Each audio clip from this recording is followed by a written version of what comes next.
Another really important exercise you should be doing is a squat. Now, squat isn't something that you would think of as a core exercise, but it's really important healing the pelvic floor. The pelvic floor muscles are just a hammock of muscles that connect your pubic bone to your tailbone. They do a really big job for being such little muscles, so they rely on the bigger muscles that connect to the pelvic floor, most notably your glutes. And so if you don't have strong glute muscles, then your pelvic floor is not going to be able to do its job. I came across this information after talking to Katie Bowman. She's a biomechanical engineer, and she turned me on to the fact that the strong booty is what's going to make my my core and my hips and my pelvis and my low back feel much better. And she was right.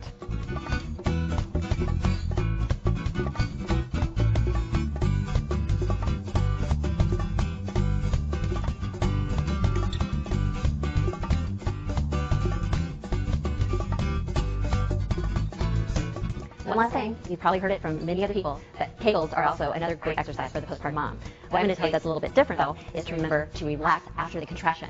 This I learned from Katie Bowman, who told me that a tight muscle does not make for a strong muscle. So after you've done that contraction, make sure that you release completely, almost to that point where you feel like... Welcome back. I am in New Jersey, so the setting is a little bit different. I'm here at my dad's house, and I've been here for about a week or so. Today I want to do an update on my transition to going 100% raw. It's now been 22 days since I've been raw, and I'm so happy and so excited about that. I'm so proud of myself for getting this far. So I want to update you guys on a few of the experiences I've had since going raw and some of the things that I've learned. And for those of you who are interested in this lifestyle or learning about this lifestyle, or who are even raw vegans, maybe some of this information can be helpful or interesting to you. So I hope that you guys enjoy this little update, and let's get started. So the first thing that has really impacted me since going raw, which I wasn't really familiar with that much before, is proper food combining. And this has been such a life changer. I think it was around day 7 or day 8 that I started feeling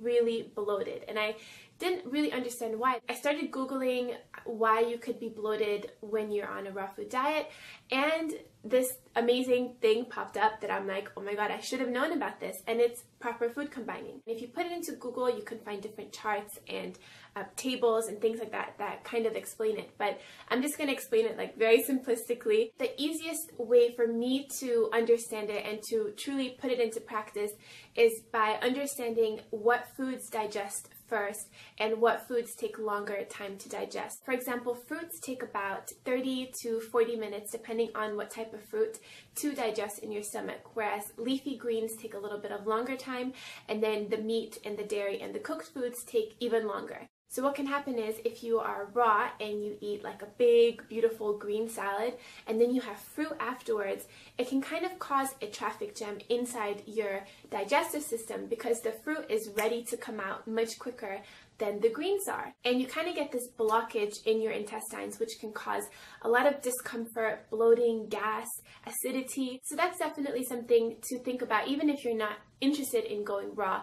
Just as a general tip, if you do suffer with bloating or with gas or stomach discomfort, that's definitely something to look into. The second thing that I've learned, which has also really impacted me, is the difference between a high-fat raw vegan diet and a low-fat raw vegan diet. What happened to me, and also what I've read from a lot of other people, is that when they first go raw, they reach for a lot of the fatty foods to kind of substitute for that comfort feeling that you would get from other types of foods like pastas and breads and things like that. And whenever I was feeling hungry or peckish, I would just reach for nuts or for the avocado with some Himalayan sea salt, and I was consuming a lot of fats. And this definitely contributes to poor digestion because fats do take a very long time to digest, and it requires a lot of energy from your body to break down the fats. So I started researching more into the difference between eating a low-fat raw vegan diet and a high-fat raw vegan diet. My stomach is the flattest that it's ever been, and that's not because of like body fat or something like that. I'm talking literally not feeling bloated, and a big reason for that is because I've simply just cut down on the fats and I've increased the amount of fruits, and I've really been trying to just simplify the foods that I'm eating. Simple foods and large quantities of single food items. So you can call them mono meals, or you mix two different things together like bananas and papaya or kiwis and oranges. Basically make a whole meal out of 2 or 3 types of fruits, and I'm feeling really good. Fat is definitely important for certain functions in your body, and it is important, but a small amount of fat a day is just enough. And I recently bought this book called The 80-10-10 Diet by Dr. Douglas Graham, and it's such an interesting read. Even if you're not into raw foods, it's just a great book to have if you are interested in your health and how food can affect your, not just your body, but your mental state. It is just an amazing book. It digs into these stereotypical myths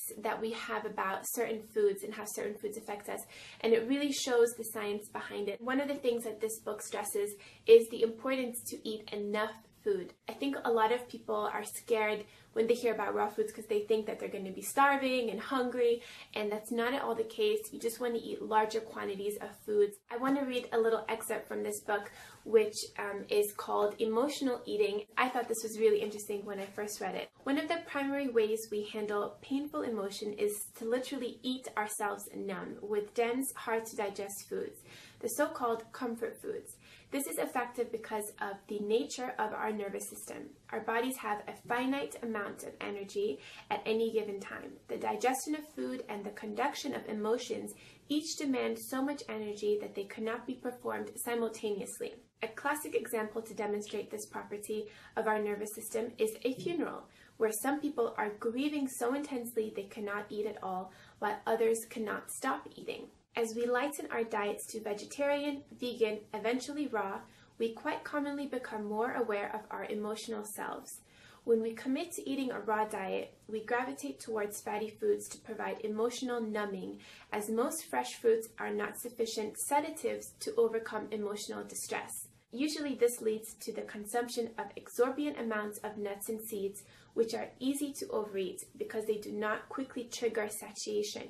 Digestive distress and undue suffering result from this behavior.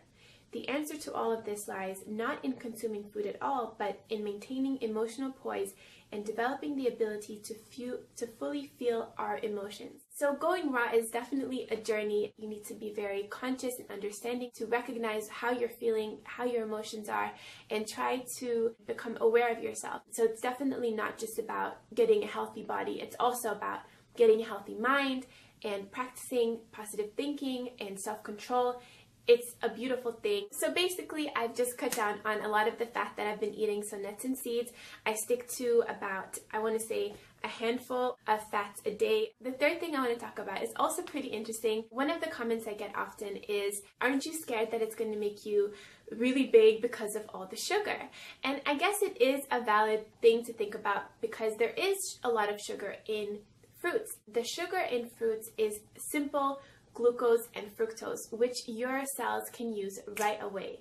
The problem, which I've also learned from this book, is when there's too much fat in the bloodstream. And I want to read you guys another little excerpt right here. It says, sugar's 3-stage journey throughout the body. Stage 1, sugars start out in the digestive tract when we eat them. Stage 2, they pass through the intestinal wall into the bloodstream. Stage 3, they then move smoothly and easily out of the bloodstream and into our cells. This occurs rapidly, often in minutes. When we eat a high-fat diet, the sugar gets trapped in stage 2, and the body works overtime, sometimes to the point of exhaustion and disease, in an effort to move the sugar out of the bloodstream. Meanwhile, the sugar backs up in the blood, creating sustained elevated blood sugar that wreaks havoc on the body in the form of candida, fatigue, diabetes, etc. So that was so interesting to me. When I looked at all the people who were practicing this lifestyle, none of them were fat, and they were eating tons of carbohydrates, tons of sugars in the forms of fruits, and they looked amazing. So reading that, and also just reading the book in general, does put a lot of sense into this lifestyle and explains a lot of the reasons why it works so well for so many people. I eat around, I want to say 8 bananas a day, probably more. I eat oranges and kiwis and apples and peaches and mangoes and dates. I eat lots of different fruits throughout the day, and I have not gained any fat or anything like that. And I love that I'm just eating things that are natural and pure and come from this earth, and that no one had to be harmed for me to eat, and that makes me feel really good. The fourth thing I want to talk about is detox, and detox is definitely a very important phase, and I think I'm still detoxing till this day, and that's something that I've learned that I have to be patient with. And if you think about it, imagine all the years that you fed your body processed things or things that really weren't supposed to go in your body, and you're now allowing your body to detox itself and to heal itself by providing it with the right tools for it to do so. It's not really the food that heals your body heals your body, but the food is like giving your body the right tools, the right vitamins and nutrients and minerals so that your body can go and heal itself. The fifth thing I want to talk about, which is one of the most amazing things I've recognized so far, is this relationship that you develop with your body. I really feel this deeper connection with myself. I almost feel like me and my body are like a team, whereas before there was a little bit of this back and forth argument sometimes that would go on. So I don't know if you guys can relate to this, but say, for example, before I would go through like a really good day of eating clean, and then it would come to dinner time, and this voice inside my head would be like, Annie, you did a really good job today, or you worked out today, you deserve to eat that thing, or whatever the thing was, you know, probably something that's not very clean, but this voice would tell me, you deserve that. And this is when you're hungry too. You know you could have eaten something healthier is what I'm trying to say. It's so amazing that now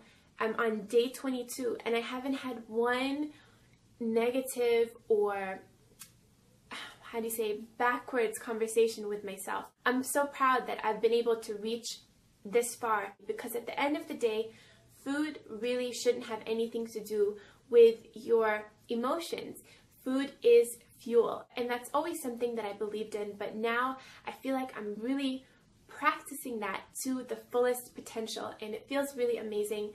It's definitely this growth that's happening inside of me, and it's a great feeling to know that you are taking responsibility over your body and giving your body the things that it needs so that it can be good to you. And this is especially important to me. If you watched my video that I first did on my transition to going raw, I did say that I was dealing with something that could potentially put me at risk in the future. I don't want to call it a disease or a sickness or something, because I don't feel sick, but it's something that is not okay with my body. I know that I'm gonna be okay, and I feel like this really did happen for a reason, and maybe that reason was to start this raw journey and share it with you guys and hopefully inspire you guys to maybe not be raw, but include more raw foods into your diet, because it really does make a big difference to your body. And the last thing I want to talk about is kind of another reason why I decided to become raw. In a few years, God willingly, I will obviously want to have kids one day. I want to make sure that when I do get to that point, that my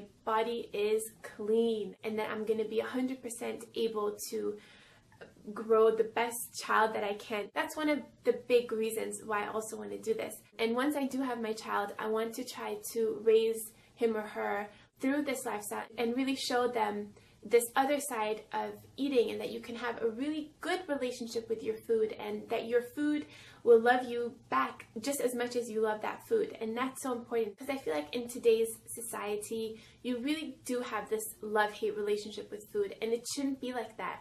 Food is fuel, food is power, and that's something that I want to teach my children when they grow up. So I also want to practice this lifestyle. I can't wait for that. It's honestly something that I'm so excited about. Also, something I wanted to mention, which I've been asked quite a lot, is if I feel deprived in any sense, or if I'm getting enough nutrients, or if I'm getting all the vitamins that I need. And honestly, I've never eaten this many fruits and vegetables in my life, even though I was healthy before. And to answer that question, yes, I'm definitely getting all the nutrients and the vitamins that I need, and I can feel that. And also sometimes I think to myself, if I wasn't eating this raw food for dinner or for lunch, what else could I possibly be eating? Is that higher in nutritional content than what I'm eating? And the answer to that, pretty much 100% of the time, is no. I'm definitely consuming more nutrients now than I ever was before. And also, speaking of pregnancies and kids and all that, I've discovered a few women who have eaten raw and vegan throughout their pregnancies. It does scare a lot of people because they feel like, maybe that woman isn't providing the right nutrients it needs for its baby. It's almost like this controversial topic, but what's really interesting is when a pregnant woman eats like fast foods and cheeseburgers and milkshakes and lots of ice cream and french fries, it's almost acceptable for that woman to eat that way because she's pregnant. There's that saying, you can eat anything you want when you're pregnant because it's all going to your baby. And it's true, it's all going to your baby. So that's something that I've been thinking about a lot recently. So those are the things I wanted to talk about in this video. Let me know if you enjoyed and if you want me to discuss any other topics. So thank you guys so much for watching, and thanks again so much for all your sweet comments and your supportive emails.